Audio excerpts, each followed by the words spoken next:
Salut tout le monde, j'espère que vous allez bien. Aujourd'hui je vais faire une première vidéo d'une série de plein de vidéos qui s'appellera Go to Move. Donc déjà, qu'est-ce que c'est un Go to Move ou signature move comme ils disent aux États-Unis, etc. C'est on va dire un mouvement ou un tir, ou un type de tir, un type d'appui, un type de dribble, etc.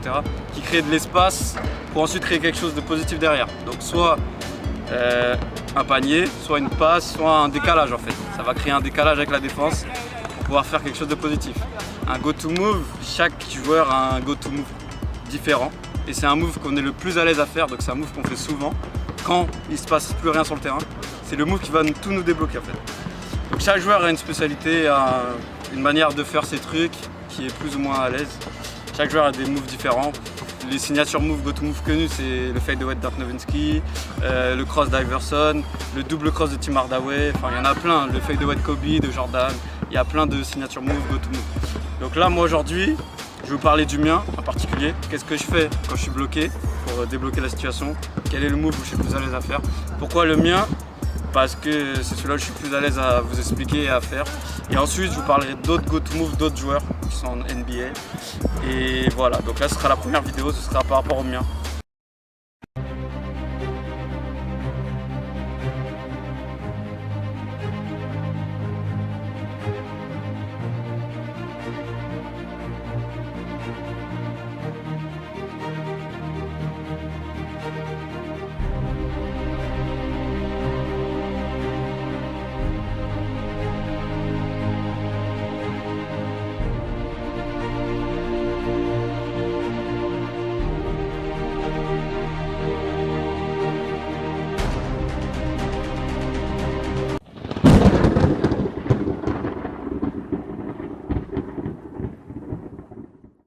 Mon go-to-move, c'est simple, hein. Il n'est pas compliqué, c'est mon cross main gauche. Quand je dribble, cross main gauche pour essayer d'attaquer fort à droite. Donc je vais vous montrer, parce que je le fais de deux différentes manières. Donc je vais vous montrer la première manière. Ok, donc la première manière de le faire, je le fais simplement, juste dribble main gauche, et je vais le faire normalement, juste crosser de gauche à droite. Pour le faire, moi je vais essayer de faire une feinte un petit peu avec ma jambe gauche, mon bras gauche, d'aller à gauche, pour bien revenir à droite.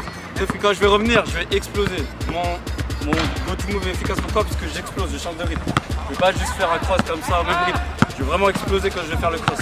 Et ensuite, du coup, je vais essayer de prendre de la vitesse pour attaquer. Et ensuite, pour créer quelque chose. Soit un décalage, soit je vais finir. En général, je finis, mais pas tout le temps. Je peux créer des décalages pour faire des passes à mes shooters ou autre chose.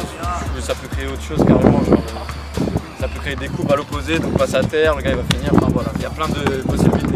Et quand il se passe rien sur le terrain, c'est celui-là que je fais. Je vais vous montrer comment je fais en vitesse réelle. Donc là, je vous montre. Je suis sur le terrain, je vois qu'il se passe rien, tout est bloqué. Les écrans, on a déjà essayé, ça n'a pas marché. Je joue en contre avec mon défenseur pour créer un décalage. Donc là, je suis là. Bam!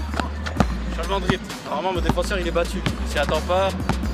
C'est un vrai changement de rythme. Maintenant, je vais vous montrer ce que ça peut donner en match avec l'attaque derrière. Je suis là. Bam, je vois, il se passe rien. Bam! Je vais attaquer. Vous voyez, le cross me permet d'exploser loin devant pour créer après des décalages. Donc voilà, c'est mon go-to-move. La première manière de le faire. Là, je viens de vous montrer la première manière de comment je le fais. Ensuite, je peux aussi le faire sur un attrapé, mais pareil, c'est la première manière. Juste cross simple, main gauche.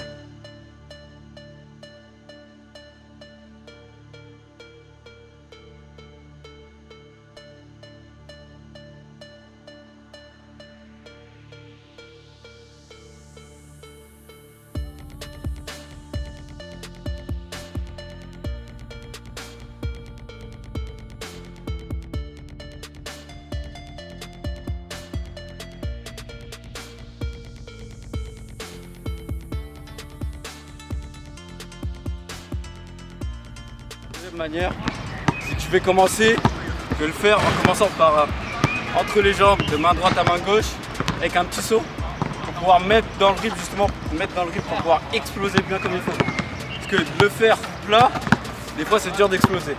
Donc quand je suis un peu fatigué au fur et à mesure du match, ou quand genre la défense s'habitue un peu à mon jeu, etc., je vais essayer de les orienter encore plus à gauche pour bien passer à droite. Donc je vais commencer à faire mon petit saut, bam, pour ensuite le faire, me mettre dans le rythme, pouvoir bien exploser malgré la fatigue. Donc je vais vous montrer comment le faire en vitesse réelle comme tout à l'heure. Ma deuxième méthode, pardon. Ok, donc la deuxième manière de le faire, pareil, je suis en match, il ne se passe rien, je suis un peu fatigué cette fois-ci. Ok, je commence à, bam, petit saut. Petit saut, c'est bien les appuis, la jambe gauche qui avance. Je saute un peu sur place, mais c'est la jambe gauche qui avance. Comme tout à l'heure. Mon corps, côté gauche, il part là-bas. Et bam, je vais exploser. Ma jambe gauche revient devant pour bien passer. Épaule au niveau de la hanche du défenseur, on protège et on explose. Donc là, je vais vous montrer à vitesse réelle, juste le move. Après, je vais vous montrer avec le panier en attaquant. Là, je suis là, il ne se passe rien. Petit décalage, bam, on explose. Ok? Je vais vous le remontrer avec le panier. Après, vous ne pouvez pas que marquer. Hein. Il peut y avoir des passes, des décalages, etc. Je suis là, il y a mon défenseur, je suis fatigué. Petit décalage, bam, on explose. Et voilà. Donc voilà les amis, c'était mon go-to move à moi. J'espère que vous allez vous entraîner à le faire. Ça va marcher pour vous. Ça peut ne pas être vos go-to move, mais ça peut être un move que vous travaillez normalement. Ça peut être un move comme un autre pour vous. Donc voilà, j'espère que cette vidéo vous a plu. Il y en aura d'autres du même thème avec d'autres joueurs. Donc par exemple Curry, Iverson, etc. Je vais vous expliquer leur go-to move. Et voilà, j'espère que ça vous a plu. J'espère que vous allez continuer à regarder. Et n'hésitez pas à me DM pour travailler avec moi. Voilà, c'était Steven. Salut.